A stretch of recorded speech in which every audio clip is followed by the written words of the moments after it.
નડિયાદ ગામના રસ્તાઓ જે રીતના બનાવ્યા પછી તૂટી જાય છે, 3 મહિના 4 મહિના પછી ખોદવા પડે છે સમારકામ માટે. એટલે સરકારની એક કોમન એસઓપી છે જેનું પાલન થતું નથી.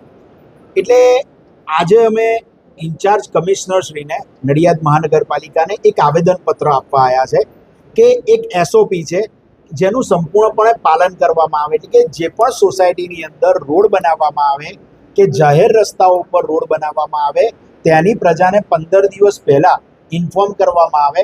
એટલે ધારો કે સોસાયટીની અંદર રોડ છે તો MGVCL છે, પાણીની પાઇપલાઇનો છે, ગટરોના કનેક્શન છે, ઇલેક્ટ્રિકના કનેક્શનો છે, ગેસના કનેક્શનો છે, આ બધા જ જોડે સરકાર જ સંકલન કરે અને 15 દિવસ પહેલા એ લોકોને એક કાગળ દરેક ડિપાર્ટમેન્ટને મોકલી દે કે ભાઈ આ સોસાયટીમાં અમે રોડ બનાવવાના છે. એટલે એક ડિપાર્ટમેન્ટ જઈ અને સોસાયટીના પ્રશ્ન સોલ્વ કરે. ઇલેક્ટ્રિકની લાઇટો જે આપણે નાખવામાં આવે છે એના પ્રકાશ ડીમ પડી ગયા છે, એની લો વોલ્ટેજની લાઇટો નાખવામાં આવી છે. એટલે આ બધા જ પ્રશ્નો હવે જ્યારે મહાનગરપાલિકા થઈ ગઈ છે ત્યારે સરકારના પ્રતિનિધિઓ જ ધ્યાન આપે. એના માટે આજે અમે એક આવેદનપત્ર આપવામાં આવ્યા છે. એક એસઓપી છે સરકારની કે જેની અંદર વાસ્તવિક ટ્રાફિક મુજબ ડિઝાઇન કરવું, રોડ સબગ્રેડ માટીનું પરીક્ષણ અને પાયાની તૈયારી કરવી. એટલે રોડની નીચેનું માટીનું યોગ્ય પરીક્ષણ કરવું ખૂબ જરૂરી છે કે જેના કારણે રોડ તૂટી ના જાય. યુટિલિટી શિફ્ટિંગ એટલે પાણીની line, drainage line, gas line, વીજ કેબલ અને એફઓસી જેવી યુટિલિટી લાઇટોનું શિફ્ટિંગ રોડ કામ પહેલા પૂર્ણ કરવું જેથી બાદમાં નવો રોડ તોડવો ના પડે, કાપવો ના પડે. અત્યારે જે નવા રોડો બનાવવામાં આવ્યા છે એની બંનેની 2-2 ફૂટની સાઈડે કાં તો પથ્થર નાખવામાં આવે કાં તો બ્લોક નાખવામાં આવે. એટલે ધારો કે કદાચ કંઈક પણ પ્રશ્નો થાય તો એની અંદર એ બ્લોક કાઢીને કે પથ્થર કાઢીને કામ થઈ શકે ને ફરી પાછા એટલે રોડ તૂટી ના જાય. એટલે ટૂંકમાં સરકાર જે કરોડો રૂપિયા આપે છે એનું સરખી રીતે સંચાલન થવું રોડ લેવલ પર, ગ્રાઉન્ડ લેવલ ઉપર ખૂબ જરૂરી છે, જેની આજે અમે લોકો રજૂઆત કરવા આવ્યા છે. બીજી વસ્તુ કે વોર્ડ નંબર 12 ની અંદર જે સ્ટ્રીટ લાઇટો નાખવામાં આવી છે નાના કુંડના રોડ ઉપર, એનો પ્રકાશ ખૂબ ડીમ પડે છે. એ પ્રકાશ 2 સ્ટ્રીટ લાઇટો વચ્ચે અંતર ઘણું છે.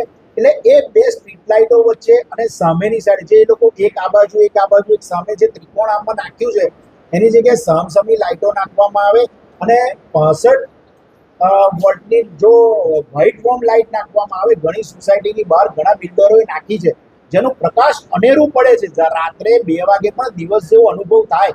તો મારું વિકાસશીલ નડિયાદ છે તો એની અંદર જો આ એક ઇમ્પ્લિમેશન કરવામાં આવે તો નડિયાદનો એક મોટો પ્રશ્ન સોલ્વ થઈ જાય એવો છે.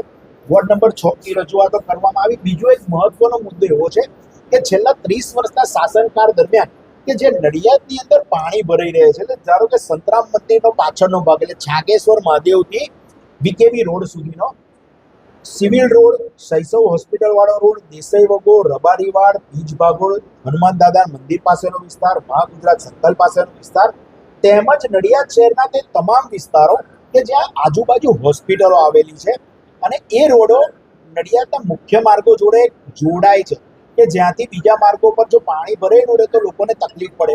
ઘણો વિસ્તાર એવો છે કે 3 દિવસ સુધી પાણી ભરેલું રહે છે જેનાથી ખૂબ તકલીફ પડે. એટલે પ્રશાસનને મારું એવું કહેવું છે કે એસી ઓફિસની અંદર ન બેસી હજુ 1.5 મહિનાની વાર છે. જો રોડ ઉપર પ્રશાસન ઉતરે તો આ પ્રશ્ન પ્રજાનો આ વર્ષે જ ઘણો બધો સોલ્વ થઈ જાય એવો છે.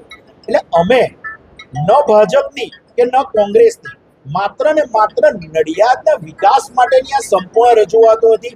વોર્ડ નંબર 6 ની ફતેપુરા ગામની પણ રજૂઆતો અમે લોકોએ આજે કરી છે. એમાં સ્ટ્રીટ લાઇટનો છે, પીવાના પાણીનો પ્રશ્ન છે. બસ આપના માધ્યમથી લોકોને પણ જણાવવું છે કે તમારા કોઈ પણ પ્રકારના પ્રશ્નો હોય અમે અમારો મોબાઈલ નંબર અને વોટ્સઅપ નંબર જાહેર કરેલા છે. તમે અમને તમારા પ્રશ્નો જણાવો, અમે તમારા વતી રજૂઆત કરીશું. અમારો રજૂઆતો માત્ર ને માત્ર નડિયાદના વિકાસ હેતુની હશે. અન્યથા અન્ય બાબતને અમારે બીજા કોઈ વિવાદમાં અમારે પડવું નથી અને વિવાદિત રજૂઆતો પણ અમારે કરવાની રહેતી નથી. માત્ર ને માત્ર ફરી એકવાર કહું છું, માત્ર ને માત્ર આટલા બધા જંગી મતોથી વોર્ડ નંબર 12 માંથી જ્યારે મને જીતાડ્યો છે ત્યારે વોર્ડ નંબર 12 ના વિકાસની સાથે સાથે નડિયાદ શહેર કોંગ્રેસ પ્રમુખ તરીકે સમસ્ત નડિયાદ અને આજુબાજુના જે ગામડા જોડેલા છે એમાં છેવાડાના માનવી સુધીના લોકોને સુવિધાઓ, સરકારના જે પૈસા આવે છે એની ગ્રાન્ટ વપરાઈ રહે અને બધું કામ સારું થાય, નડિયાદ આણંદ કરતા આગળ આવે, તેના માટેની જ અમારી આજની રજૂઆત અને અગાઉ હવે પછીની રજૂઆતો રહેશે.